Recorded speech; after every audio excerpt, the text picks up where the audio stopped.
Hi guys, welcome back to the Casual Watch Review channel. I have another review for us here, and it's from a watch brand that I've actually reviewed on the channel before. It's a micro brand called Vaer. Now, if you remember back, I actually reviewed one of their watches before, which was this kind of Vaer sports model. They're quartz watches, very minimalist design, but also built for kind of like outdoors. The two guys that run the company were surfers, so they wanted to create an ideal kind of outdoor watch. Now, why do I think these are special? Well, first off, the two guys that run the company, Ryan and Reagan, they are an absolute class act, the two of them. They've really thought about a utility, a watch as a utility, and they came up with this, which is their version 1. Also, when we were recently experiencing fires here in California, they donated all of their profits for one weekend to the people that were affected by the fallout from the fires. Really interesting philosophy they have. What is also cool is these watches are assembled about an hour away from where I live, so there is much a local watch company as I think I could wish to ask for. So this was the version 1 of their watch that they made, which was a pretty good start from them, as I mentioned in that first video. Now we're going to be looking at their version 2, or their field watch. So before I start this, I just wanted to say that Vaer aren't a sponsor of my channel. They haven't paid me for this review. They've sent me in this watch for review, which they've kindly let me keep. And I actually give a lot of these watches back to my subscribers. If you want to know more details of that, just check in the feed. I'm actually running a competition at the moment, and I will be doing all through the month of December, where you can win some of the watches that I've reviewed. So I just want to say a big thank you to Vaer. What I also want to say is that, yes, I'm going to be giving a biased review, because these guys, I really like these two guys. I've spoke to them on many occasions.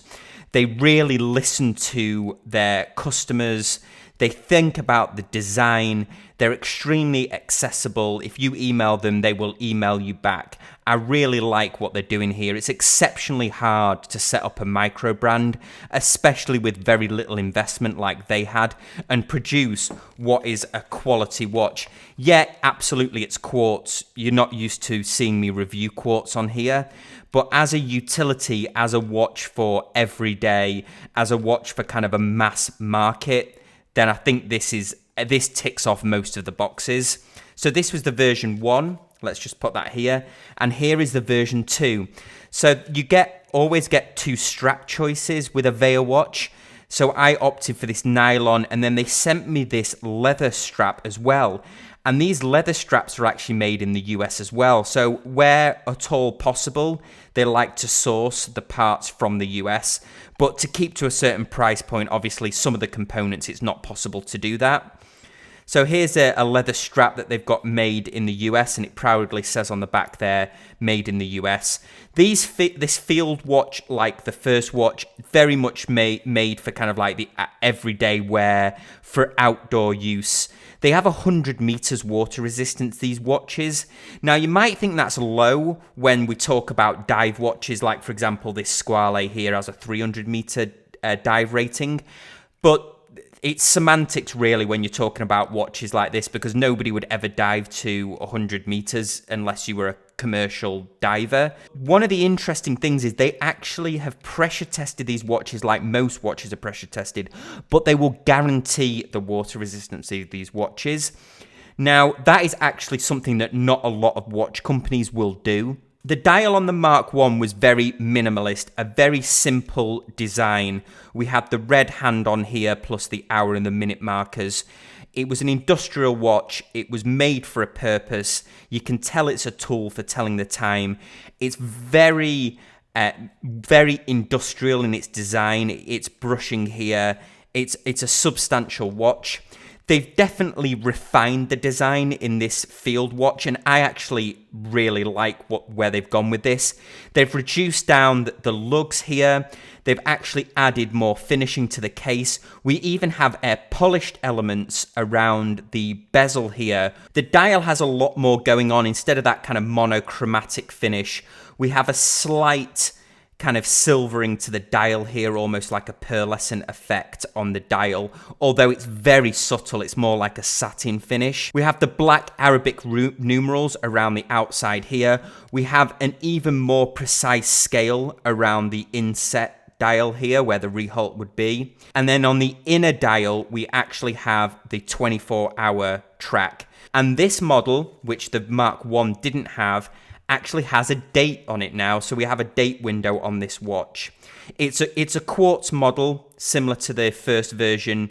And we have American assembly proudly underneath the 6 o'clock there. So even though this model is actually using a Swiss movement, they've chose not to put Swiss on the dial, although I believe that they would have ticked enough boxes to actually allow them to put Swiss on the dial with it having a Ronda quartz movement. Moving round to the crown, similar to the Mark 1, we have the Vaer crown here, signed crown. This again is a screw down crown, a really nice action to it. It has this knurling on the crown. I likened it in the first review that I did to kind of like a car jack or something like that, but it certainly has that industrial kind of diamond etching on the crown there. Very nicely finished. Moving around to the side, we can see that the lugs are very refined now. They've tapered in. On the back, we can see that they've used similar, they've still got the 20mm lug width. Let's just take this strap off so we can have a closer look at the back. We've got the Vaer etching on here, proudly stating assembled in Los Angeles there. I believe they assemble them all over LA, but the two guys are based in Venice Beach, which again is only about an hour north of where I am.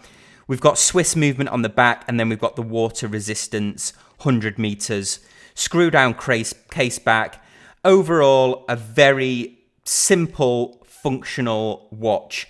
The hands are a lot bigger on this one. They've also improved the loom, which was definitely one of the things that I noted in the first version, that the loom could be improved.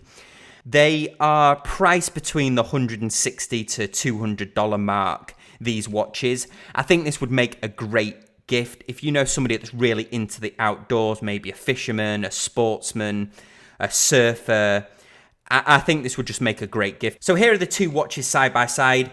We can clearly see that there's a smaller case going on there. They've retained the 20mm lug width. The depth has changed as well. It's only now 9mm thick on the newer version. 40mm case.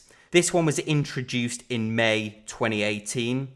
They both have sapphire crystal on them as well, which is excellent to see in this sub $200 price point. So let's just put this on for a wrist shot here. So here you have it on the wrist. Very nice profile. The lug to lug being 48mm hugs the wrist. My wrist is a 7.5-inch wrist if you're comparing it. Nicely fitted NATO with the Vaer logo on here. Now, the lugs aren't fixed, so you're not stuck with having to wear it on a NATO if that's not your preference. You could put a normal watch strap on here. You could put a rubber tropic strap on here if you wanted to.